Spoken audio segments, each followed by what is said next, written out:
get started. Hopefully, if people join in, they can follow along. But thank you all very much for joining us this Sunday afternoon. And I also just want to give a quick apology for the time mix-up and for the barrage of emails.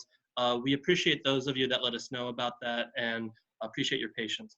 Anyway, my name is Michael Mehrazar. I'm the field manager with PennFuture and Conservation Voters of Pennsylvania, two partner statewide environmental advocacy organizations.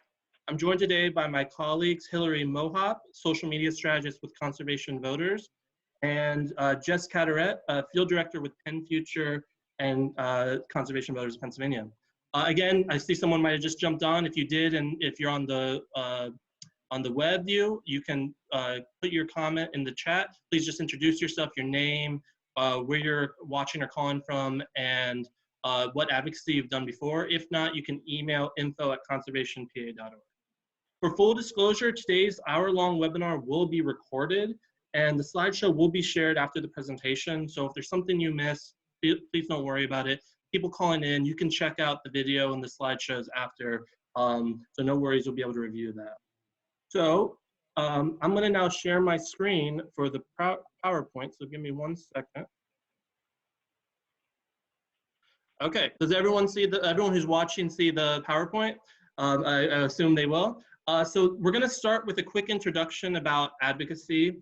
Then we'll talk about 4 different forms of advocacy you can take. And then we'll end with a 10-minute Q&A section.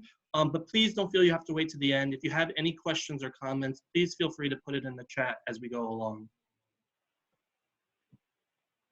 Excuse me 1 second. Okay.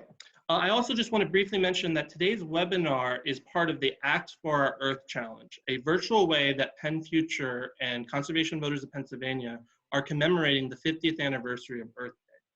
By signing up for the challenge, you'll receive an email with a meaningful way to take action every day throughout the rest of April. Most actions just take 10 minutes or less, but some actions, including today's, will be a little more involved. We have a lot of great content planned for the rest of Earth Week. So if you're not already signed up for the challenge, please click on the link in the chat that one of my colleagues should be posting. So now that we'll get that out of the way, let's begin. Now, I first want to just mention, before we even talk about advocacy, that we are obviously living through extremely difficult times.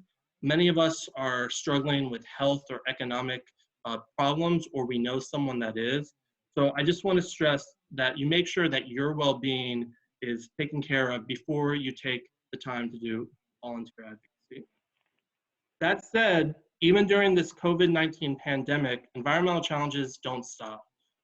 So they, in fact, are intertwined with the challenge. So for those of you that are viewing, you can see that there's a New York Times article that says that there's new research that links air pollution to higher coronavirus death rates. Over here's another article which talks about how that air pollution is not evenly distributed, but is instead concentrated in disadvantaged communities. And this is a large part of why there have been disparities in the health outcomes with COVID-19.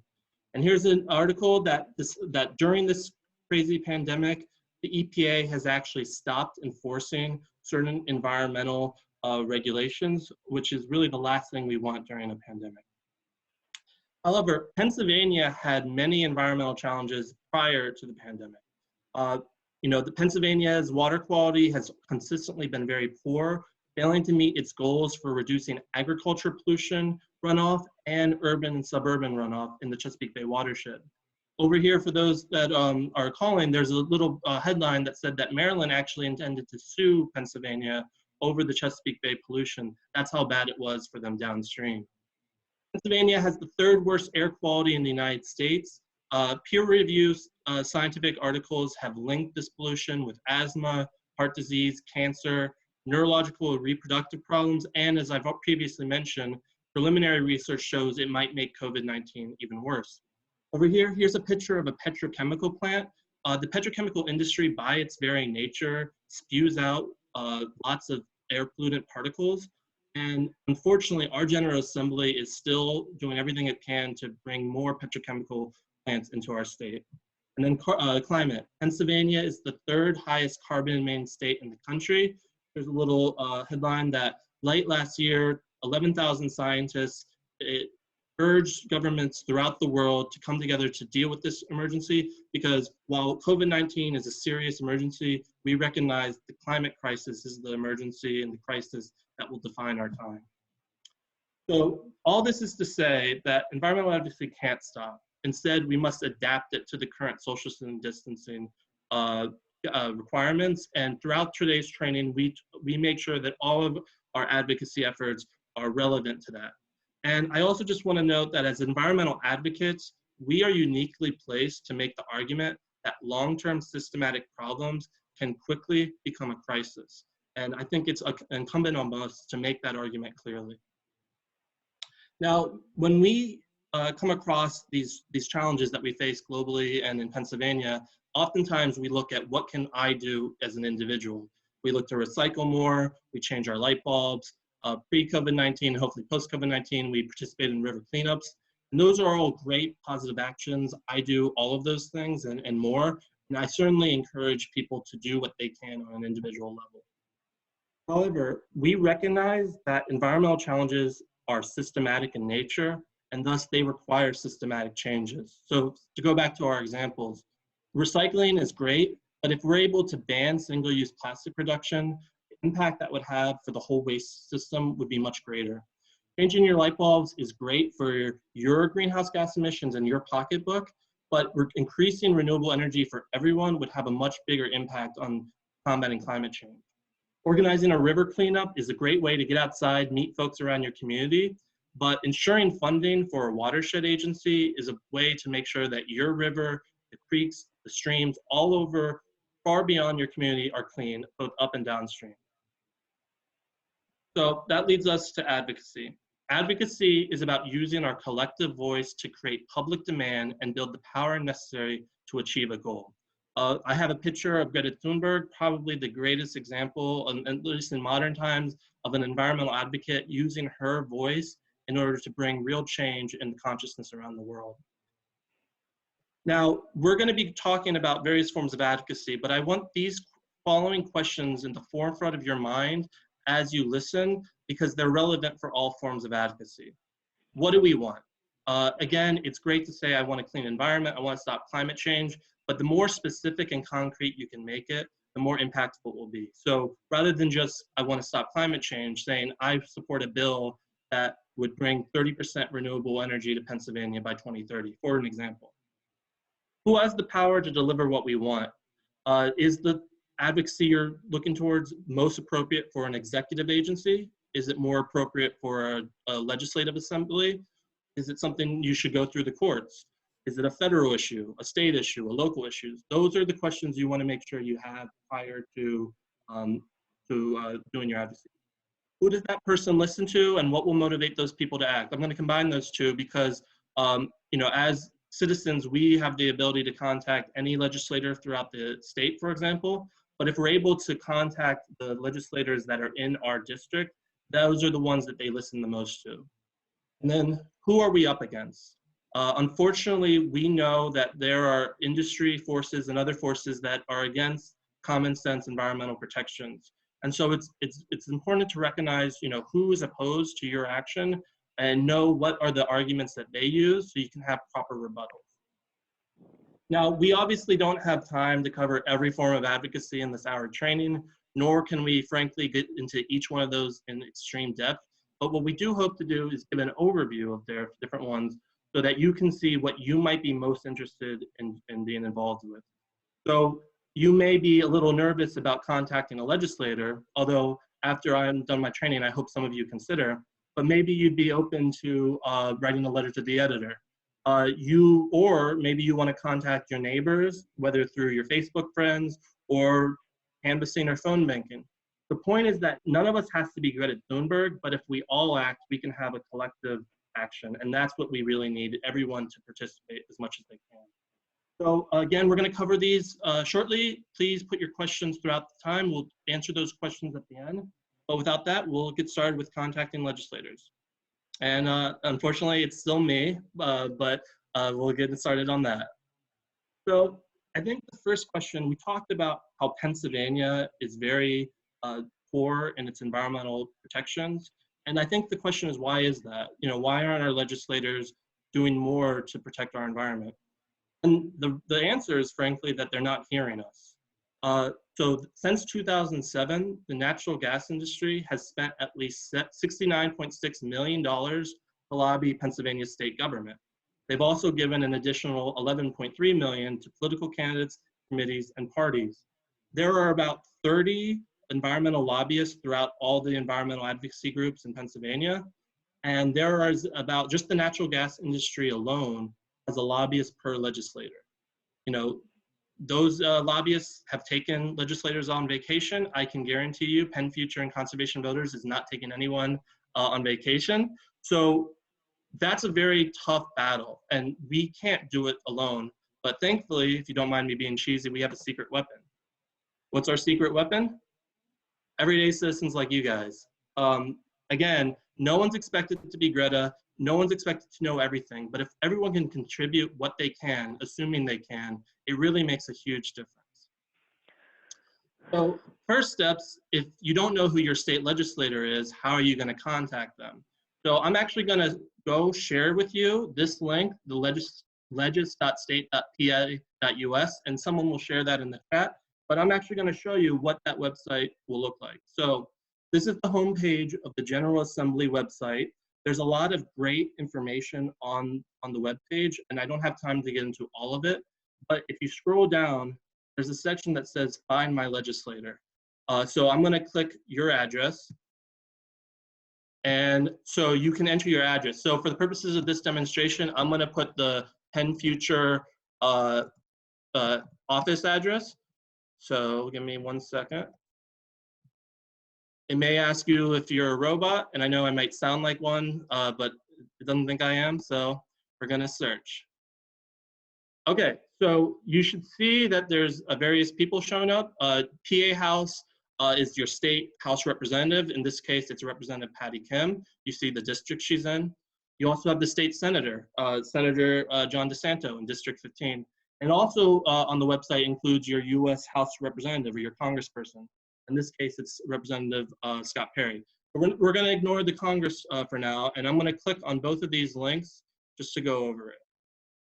So every state legislator has a page that has some basic information. So in this case, this is Representative Patty Kim. It says her party, where her district is, when she joined the committees, etc. I'm going to focus particularly in the lower left corner. There is information of her district offices. So she has a district office in Steelton, in Harrisburg, and then a capital office in Harrisburg. And there's also phone numbers listed. So when we talk about calling your representatives or senators, this is where you get that information. There's also information here of email, website, social media. I'm just going to click real briefly on the website. Now, every legislator will have a different website. This is what Representative Kim's website will look like. And if you scroll down, you'll see a stay informed, sign up for emails. I really encourage everyone here, if you're not already, to sign up with your local legislators' emails. They will give you information of what is their priority, what what they vote for, what they don't, and especially honestly in COVID times, there's a lot of great information there. So staying up to date with what your legislator is sending out is a really good first step to being an advocate. I'm going to just briefly show Senator DeSanto, again, party, his legislation, his districts, his committees, and again, his district. So he has a capital office in Harrisburg and a district office in New Bloomfield. Now, he has the website as well, but he also has an e-newsletter. So if you click that, that will take you straight to sign up for his newsletter, and it's much simpler. You just put your name and your email. So again, signing up for these emails, knowing who your legislators are, knowing their phone number, that's the first step in order to start advocating. Now, we want to then know, well, how is my legislator? Are they good on the environment? Are they bad on the environment? Thankfully, Conservation Voters of Pennsylvania, Sierra Club, and the Clean Air Council have come up with an environmental legislative scorecard. Someone should put a link in the chat, but this is what it will look like. So it's right now 2017, 2018. There should be a new updated version in the summer, so please keep an eye out for that. But this is a great way to see how your state legislators are doing on the environment. They have a ranking from 0 to 100, both in the last session and also a lifetime card. So, and then sign up to send targeted actions. I didn't want to inundate you guys with links, but both on the PennFuture and Conservation Voters of Pennsylvania websites, there is places to sign up for targeted actions. That's a great way. We know you guys don't know every bill that's on the floor. So by signing up, we let you know of what's going on in the Capitol and what you can do to get involved.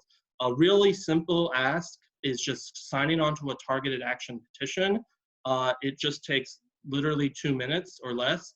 And it's a pretty low ask in itself, but when a lot of people do it, it can have collective impact. So again, please encourage you to sign up for your targeted action. I should also note, we will have a Google form at the end, and if you are interested in targeted actions, you can click that and we'll give you that information as well. And I just want to mention you can be creative. So this is a photo petition. So if you want to send an email or a letter to a legislator, you can write a letter or you can be creative, use photos. Hillary will talk about how you can maybe use social media to enhance that message. But for those that are on the phone, there's a picture of a cat saying climate action right meow. I don't know how anyone would be against that after saying that cat. So again, encourage you to be creative as you think. Okay, next we're going to talk about phone calls. First thing I want to stress is be brief and use as concise as you can. 1 to 2 minutes is really the max it should be. You want to start out with your name and address. The reason for that is that lets the person answering the phone know as soon as possible that this person is a constituent. Again, they listen to everyone, but they especially listen to people that live in the legislator's district. Before calling and while you talk, you want to make sure you know what you're talking about, know the issues. So if you can, if there's a bill number, make sure you have that bill number available. You can look up if the legislator is a sponsor or co-sponsor of the bill. The more concrete information you can give, the better. And if you're a little nervous about making a call, right now a lot of offices are actually closed or they're only open some days of the week. So you can leave behind messages and they will count that. So that's a really simple way if you're a little nervous talking on the phone to start taking action, because the hardest part is starting. Once you get started, you can just build from there. Now, the most impactful way to advocate or to lobby a legislator is to meet with them in person. Now, obviously, with the COVID-19, we're not able to meet with them. So we can try to do it virtually. So the first step is you call the district office and you ask for the district scheduler. You should also ask them if the legislator is open to a teleconference or a video conference meeting. Not every legislator will be open to that. Not every legislator wants to talk about issues that aren't COVID right now. But if you call and explain that you and some other people would want to meet, they usually schedule it 2 to 3 weeks in advance and you can have a meeting. Now, during the meeting itself, it's really important to note that the goal is to develop relationships. No one's able to meet with a staunch anti-environmentalist and then after one meeting turn them into a staunch environmentalist. If you're able to do that, please apply PennFuture Conservation Voters. We would love to have you.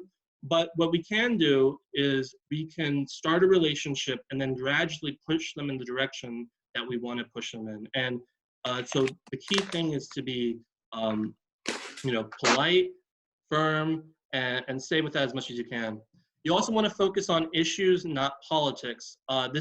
So meeting with the legislator is not the time to say you're going to vote them out of office. If you're interested in that, Jess might have some opportunities for you at the end. But in the meeting, you want to, again, strictly stay on task and with the issues. And then final thing I want to stress is find ways to incorporate your personal stories. Again, we have lobbyists that can leave behind facts, they can leave behind figures, but what they can't leave behind are stories from constituents in their district about why environmental issues are important. You all are taking the time on a Sunday afternoon to be part of this, so you care about this. What you need to do is find a way to incorporate this into a story that's emotional, and that will be the most impactful thing you can do as a volunteer advocate. Now, I will admit, meeting with a legislator by yourself or with a small group the first time can be a little intimidating. So thankfully, PennFuture actually has a program to assist folks. And we call that the Advocates for Conservation and the Environment, or ACE. So PennFuture's ACE team provides teams of volunteers throughout the state to meet with their state and federal legislators about why environmental and conservation issues are so important. During these meetings, you talk about, during these meetings, the important thing is to stress that there are concerned citizens who live in their districts about environmental and public health issues. Now, prior to any legislative meeting, there will be a comprehensive training period. And during the training, we do our best to provide handouts, discuss the issues in depth, address possible rebuttals, and help you come up with the story to help you deal with the legislator. I know a few of you might have been part of ACE meetings before. If you'd like, in the chat, I would love for you to provide what your experience with that ACE meeting has been. So that's what we have for meeting with our legislators. Again, as we end, we will provide a Google form for more information, but that's all I have for that. So we're gonna switch over to Hillary right now.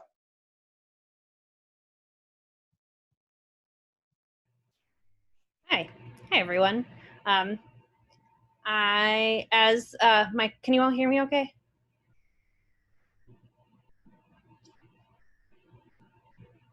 Yep, you are perfect. Yay! Sorry, we were all on mute. You're doing great. Yeah, we can hear you. Okay, cool. So I'm Hillary Mohop. I'm the social media strategist and inclusion manager for Conservation Voters of PA. Social media, as you may know, is a really great way to amplify your advocacy work and to make sure your message and the things that you care about reach the people you want to reach. And that can be either legislators or your neighbors and people in your community or the press. Using social media is also something that you can do right now with just a computer, an email address, and maybe a smartphone. These are tips that are always useful, but it's even more useful now during social distancing when you can't get a meeting in person with your legislator and you can't meet in person with your neighbors and other folks who care about the same issues you do. Next slide, please. Next one. Cool, thank you. So you may be currently using Facebook or Twitter or Instagram to share photos of family experiences or swap recipes or chat with loved ones who live far away or even just on the block. And I bet you're doing even more of that now. Or if you didn't do it before, you might be doing it for the first time now. So if you're comfortable using social media as an individual person for more personal reasons, I'm guessing whether or not you know for sure that you have a goal in mind for using social media, I bet you have a goal, which is to capture great memories or get information from experts or just stay connected with friends and family and other people. Next slide. But social media can also help you meet your advocacy goals, whether that's to amplify the in-person work you're doing, like Greta Thunberg taking a photo of her weekly climate strikes, or to make contact with legislators, editors, or other activists in your world. So, so if you write an op-ed that got published online, you can share the link on Twitter and tag the news outlet and add relevant hashtags to increase the readership of that op-ed. If you pay a visit to a lawmaker or call them on the phone to leave a message about why clean water is important, you can take a photo of yourself making that contact and share it on Instagram and tag the lawmaker and relevant hashtags like clean water. And if you're organizing an educational forum that might be on Zoom now about solar energy, you can create a Facebook event, invite all your friends and community members, and share that Facebook event in Facebook groups in your community.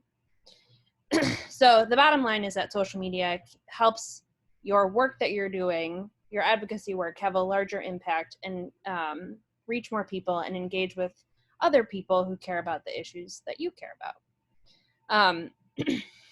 And unlike some of the tools that other folks are talking about today, you can employ these tools immediately. So I'm going to very quickly talk about the strengths of each of the platforms, Facebook, Twitter, and Instagram, and how they can help you achieve your goals. So next slide. Oh, you already did it. So very briefly, there are 3 tools on Facebook that are particularly useful for advocacy work.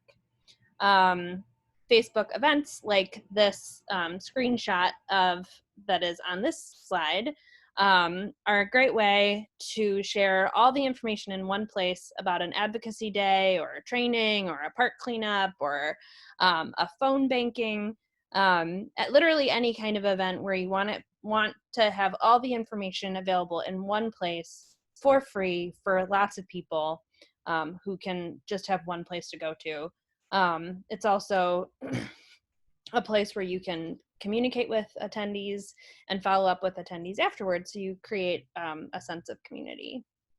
The second tool I want to talk about is Facebook groups. Conservation Voters of Pennsylvania has 3 Facebook groups that you might be interested in joining. You might join a Facebook group that's connected to your community or your county or your legislative district, or just a group that's related to a particular issue you care about, like protecting a particular creek. It's a way for you to connect with and have conversations or ask questions with people who have similar values and are interested in the same kinds of issues or concerns. And the third thing I want to just mention briefly is the Facebook constituent badge, which there's a link in this slide, but it's facebook.com/townhall. It's a cool and little known tool on Facebook that allows you to connect your Facebook profile with your legislative representative, so that when you comment on your representative's Facebook accounts, they will see that you are one of their constituents, which theoretically means that they will pay more attention to you because they know that you are, you can vote for them, you can, they are responsible to you as your elected representative. And maybe someone can put that link in the chat so that it's easier for people to see. So Twitter is the second platform I'm going to talk about, and Twitter is a really good place to go to for conversations with legislators and journalists. And it's a great place to amplify the work that you're doing by connecting with other people talking about the issues that you care about. And one reason for that success is hashtags. Hashtags increase the reach of the work that you're doing by allowing you to connect with conversations that are already happening. For example, hashtag climate action PGH. One of our colleagues, Rob Altenberg, gave a presentation at this conference that was using hashtag climate action PGH. And he tweeted about being at this conference, and so that the fact that he was there reached people who were not there. Next slide, please. You can also quote tweet or retweet other people who are talking about issues that you care about, so that even if you haven't written a tweet, you can expand the reach of other messages that are being shared on Twitter. You can also tag legislators or tag legislators to thank them for the things that they do that you like, or to ask them to do better. If you call your legislator, like Michael mentioned, you can also tweet about what you called them about and tag them in the tweet. So you're basically telling them in 2 places and sharing that message, and also letting the world know that you're asking for something on that issue. You can also do the same for journalists, for stories you love, or to flag developing issues in your neighborhood that you want to make sure reporters know more about. Tagging people on Twitter is really important because they will get those people that you're tagging on Twitter will get a notification, which means you'll get attention. And the last thing about Twitter that I just want to mention is the opportunity that is provided by Twitter lists, which is, if you're looking at the slide, it's the screenshot on the bottom left. It allows you to organize in sort of smaller bites your Twitter timeline, so that if you live in Chester County, Pennsylvania, you might create for yourself a Chester County Twitter list, so that you can see in one place all the activists who are in in Chester County, or you might create a list that is your legislators, so you can see them in one place, so you don't have to be sorting through all of Twitter to pay attention to your legislators or activists. Next slide. And then so Instagram is the third platform, and there's just two tools that I want to mention about Instagram. One is Instagram Stories, which is sort of a fun and dynamic way to document the work that you're doing. And then like Twitter, Instagram also allows you to do tags and mentions. And the cool thing about tagging organizations on Instagram, organizations or legislators or individual people, if you tag somebody on Instagram, it shows up on their account forever and people can see that. Next slide. So a couple of things to think about when and why to use social media to amplify your advocacy work. Think about who you want to see your posts on social media. Think about where they are. Are they on Twitter or Facebook or Instagram? Think about what the best platform is for reaching them. When you are sharing something on social media, what do you want those people, your legislator, for example, to do when they see your post? You want them to respond? Do you want them to retweet? Do you want them to contact you by phone? Make sure that's clear in the post. And you can also, like I have mentioned a couple of times, make sure that you add social media to, in addition to all the other tactics that other folks are talking about in this webinar. It amplifies the impact of the things that you do and makes the reach a little bit larger as well. You're doing those things already, so you should share them online so that other people know about it.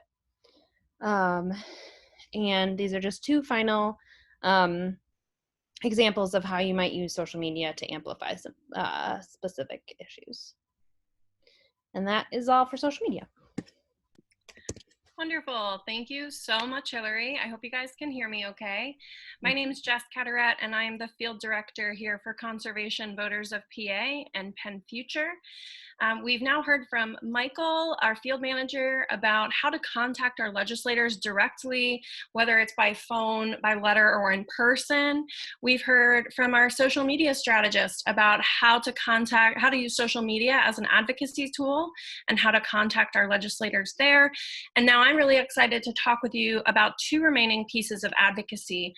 One, the traditional media tools that we can use, the importance of communication, and then I'll dive into a little bit about canvassing and the political action that we can take. But as someone that studied communications and media arts in college, I'm incredibly excited about this. So I look forward to telling you more about how we can really utilize the traditional media at our fingertips to elevate environmental issues and then use them as advocacy tools. So visibility and awareness are key, right? We're sitting here on a Sunday afternoon together, learning about advocacy and how we can, really fight for the causes we care about. But we know that unless we build a movement together with people across the state, we can't get there. So the next slide really just points out that visibility and awareness, right? Making sure folks are learning about these environmental issues, learning about the solutions at hand, and learning about what they can do to help. And our traditional media tools can help us do that. So Michael, if you can help me piece through some of these examples. So for those that are on the phone, you'll see the next slide is an example of an op-ed that we had gotten published in the Pittsburgh Post-Gazette.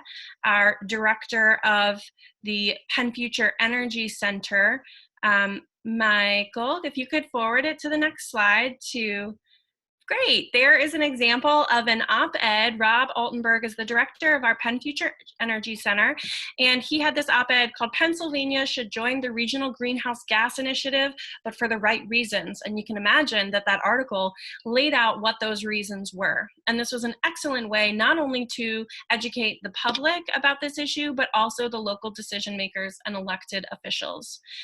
Another example on the next slide is our executive director of PennFuture, Jackie Bonomo, had this op-ed published in the Philadelphia Inquirer about how natural gas in PA is not environmentally sustainable. And so these are two great examples of op-eds that can help us lift up these stories and advocate for the actions that we want our elected officials to take. And so let's dive into what that looks like. So an op-ed it stands for the opposite of the editorial page of a newspaper or magazine. They are typically 750 words in length, though that varies by publication. They don't necessarily need to be responding to a previous article or post, but they should be timely and relevant. And these are primarily focused to speak on behalf of an important stakeholder or an entire organization or group. And so for those of you that are with us today that are maybe members of other groups, you guys could consider this as a tool in your toolbox. Or if you have an idea you think for an op-ed that would be important in your area or across the state, we'd be happy to hear from you. And we're going to give you a link to a form at the end of this webinar to let us know. So this is specifically about op-eds. Let's dive into how they should be set up quickly. So very quickly, you only have a couple of sentences to really draw a reader in. So you want to make sure you've got a good hook in that op-ed. You want to make sure that you tell a personal story. Op-eds and letters to the editor, which we're going to talk about in a minute, are not the place to inundate people with facts. They are the place to try and personally connect with a reader or an elected official, right? Tell your personal story and try to avoid technical language or jargon. That being said, you definitely can use a few facts or research to back up your argument in the body of the piece and show why the reader should agree.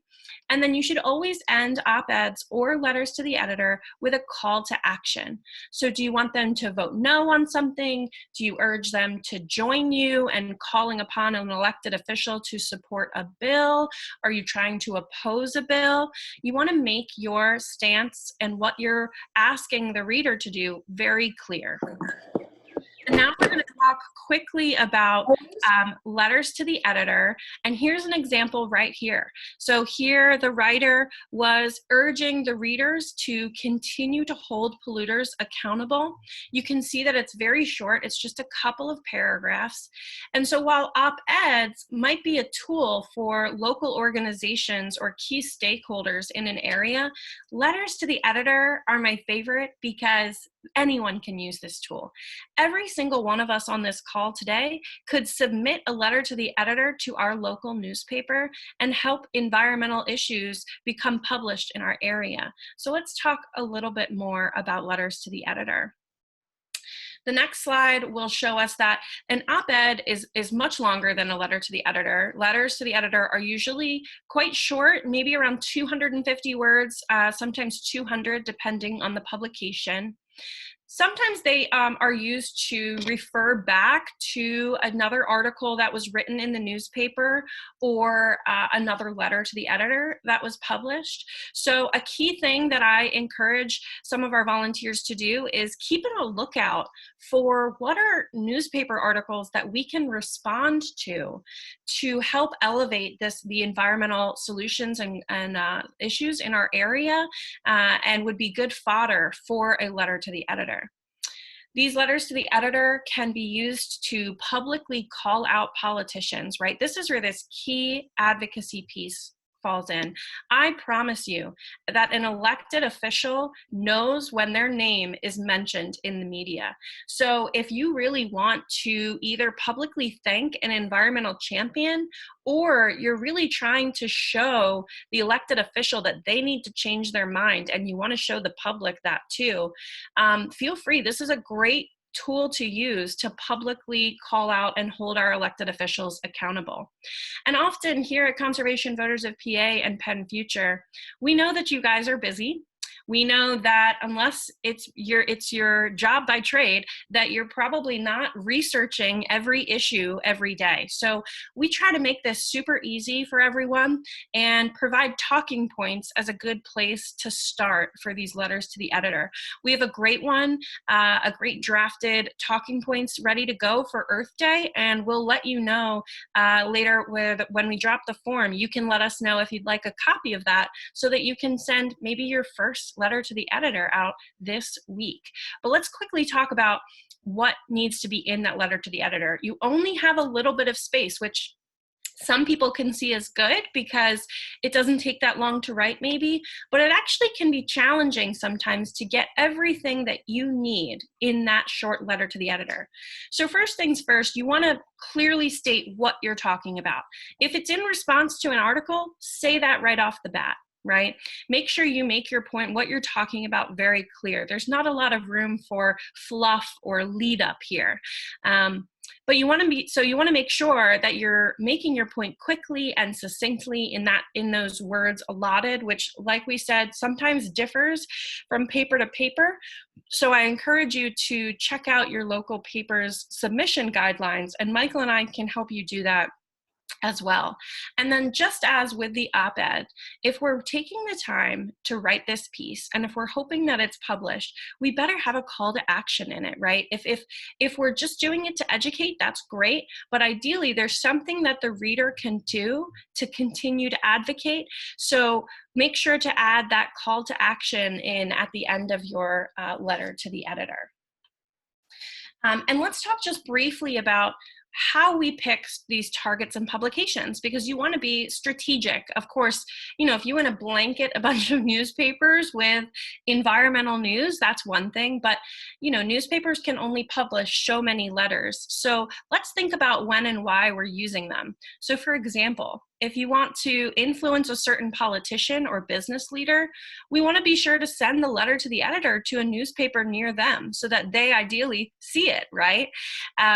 If you're trying to influence opinion over a large geographical area, you want to be sure to pick a publication that has the most influence over that area, like the Philadelphia Inquirer, the Pittsburgh Post-Gazette, or the Patriot News. And also, like I mentioned, letters to the editor, we can send far and wide. Any of us are able to write them and submit them. Often op-eds require a little bit more exclusivity. So paper is not often going to just publish an op-ed from a regular citizen, but maybe the leader of a local organization, or like we've shown you before on behalf of our organizations, we've done that before. Now, why do any of these matter? Believe it or not, a large percentage of people still consume news, whether it's the traditional format in the newspaper or in online media. And specifically, do you know who reads news? Voters. And that's what we really are trying to get to make sure are educated about these issues, as we'll talk about in a second, the importance of electing environmentalists to office and making sure we're voting the right way. Also, op-eds and LTEs are a fantastic tool to sway opinion, publicly thank an elected official, or like I said, shame them for a stance on an issue or a vote that they took. I'm telling you that an elected official, they know. They have staff and interns dedicated. They will know if their name is mentioned in the media. So they're definitely powerful tools that we have in our advocacy toolbox to get the attention of our decision makers and politicians. And also, these are a key mark of our democracy, right? Free and open debate is a hallmark of our institution, and it's a great way to affect change. So, also, I just want to briefly mention that you're good to go on to the next slide, Michael, but I just saw that some other people have joined us, so I just wanted to welcome you. Feel free to introduce yourselves in the chat. Tell us where you're coming from and what you are excited to learn, or maybe what advocacy pieces you've done with us before.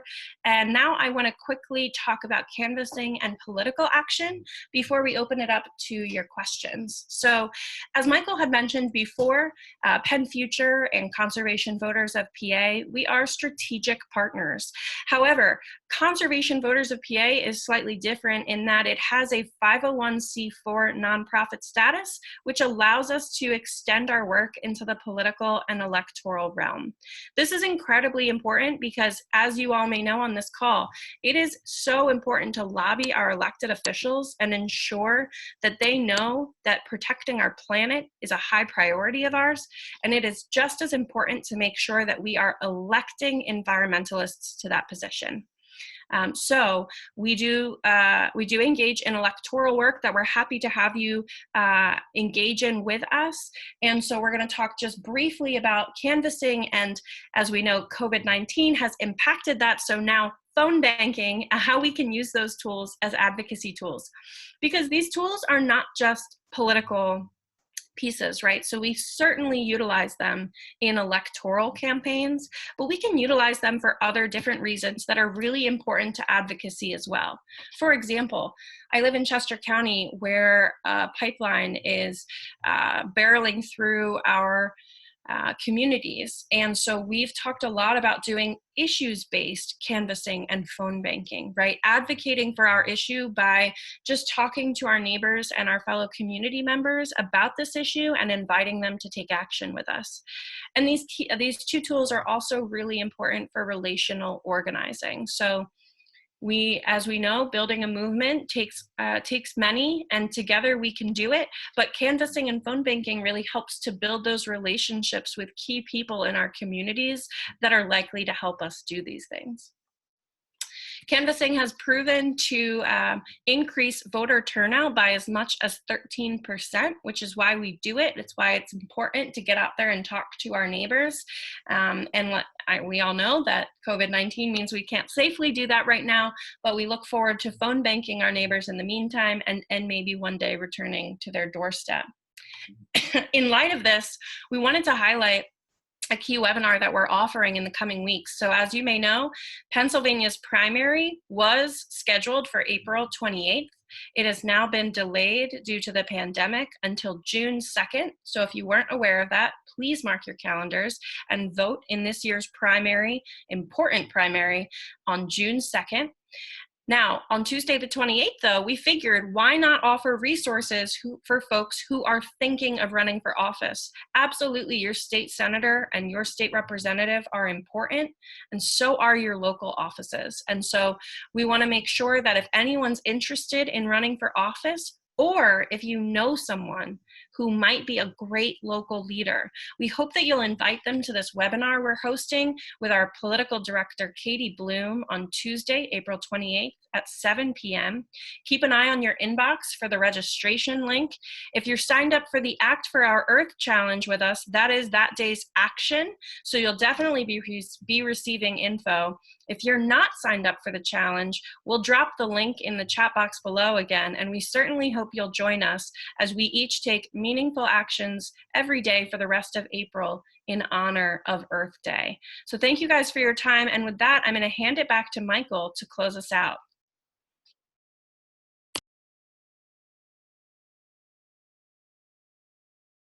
Thank you, Jess and Hillary. I really appreciate all the information. As Jess mentioned, anyone who joined late, thank you very much. We have recorded this presentation, and we will be sharing this presentation with everyone who participated in today's webinar, along with the slideshow. So you don't have to worry about what you missed. You can review that. So we do want to open this up for questions, but before that, we have a Google form that is real short, should just take a minute. To let us know what kind of advocacy actions that we talked today are you interested in. Whatever you select, we will at some point let you know of more information. So if you're interested in targeted actions, we will send you the links that you can make sure you're signed up with PennFuture. If you want to meet with legislators, we will give you a link for that. So please take the minute. It helps us improve. And if you have any questions that are more personal, you are free to reach me at my email, mehrazar@pennfuture.org. That's MEHRAZAR@pennfuture.org. So with that, I'm going to stop sharing the screen and ready to answer any questions. Just to clarify, since we have so many folks, if you could drop your question in the chat box, and for those on the phone, feel free to email info@conservationpa.org. We are happy to take your questions. And as Michael mentioned, Michael, myself, another one of our staffers, Tom, who's on the call here with us, our job is quite literally to make your advocacy easier. So we are here. We'd be happy to meet with you individually. We'd be happy to answer your questions, but we really appreciate you joining us today. We recorded it, so we will send out the link to make sure you can share it with your friends and family, those that you hope will get involved with advocacy. And I'm really happy you spent your Sunday afternoons with us. Alternatives to Facebook groups for those who boycott Facebook. Absolutely, we would encourage you to get in touch. We will drop each of our emails into this box, and if you stay on our email list, we always make sure to send out the events and the important updates about legislation to your email inboxes as well. We also are on, as our social media strategist mentioned, we are also on Twitter. We're on Instagram. I've noticed some of you are asking about ballots. So Voter Services did start sending out mail-in ballots this week. So if you have not received them, be sure to stay on the lookout. Dave? Yeah, go ahead, Michael. Yeah, so Dave asks, do our lobby visits focus on state legislators, senators, members of Congress, or both? So our primary focus has been state legislators, but we are certainly, some of these issues, for example, the Chesapeake Bay watershed issues, have a federal component. So we are certainly open to doing that and exploring that. And we're also, on the other end, looking to exploring using our ACE meetings for municipal meetings with county or city, depending on the issues. But to answer your question, primarily it's been state representatives and state senators. Are there any other questions or comments? Just to speak further on that, so Conservation Voters of PA and PennFuture, like we are the state organization. So as Michael may have mentioned, we are the state affiliate of the League of Conservation Voters. So the LCV, the League of Conservation Voters, takes care of the federal lobbying for this state. Yep, and just the PennFuture is also an affiliate, specifically of the National Wildlife Federation. So those, if the federal issues are more of your focus, many of these same things we talked about are just as relevant. I will note it's oftentimes a little easier to meet with a state representative. They represent less people, and it tends to be a little less intimidating for a lot of people, but certainly feel free to use all those resources. I'd also like to note that the state of Pennsylvania is a huge state, so we can't do this everywhere, as needed as it is, but we are starting to work on a more local level as well. And that's why you see that we have Facebook groups for certain localities. So I myself cover Chester County, Michael covers Dauphin, Cumberland, Perry, soon to be York and Lancaster potentially. Tom covers Bucks County. So here in these local areas, we're also looking to meet with the local members of office, local officials like our county commissioners, to see what regionalized or hyper-local environmental work we can help on. And we're expanding that across the state. It's been put on pause a little bit with COVID, but we're looking forward to hiring a couple more organizers this year as well. Just wanted to highlight that as we work on exciting county and regional work as well. Thank you, Jess. Are there any other questions or comments? If not, feel free to send an email. Again, mehrazar@pennfuture.org, MEHRAZAR. And again, we will be sending a link to this recording and the slideshows within the day or two. So please keep an eye on that. Please feel free to share that with any of your friends or family. Feel free to use the social media that's Hillary talked about to express that. But we, again, really appreciate you all joining on this Sunday afternoon. Because again, we all need to do what we can to make sure that while COVID's important, our environment needs advocates, and it needs every one of you. So thank you all very much for joining. Unless there's anything else, that concludes our presentation. Thank you very much. Yeah, fill out the Google form that we linked. Make sure to fill out the Google form. Thank you for joining us. You guys have been great. Have a wonderful rest of your evening.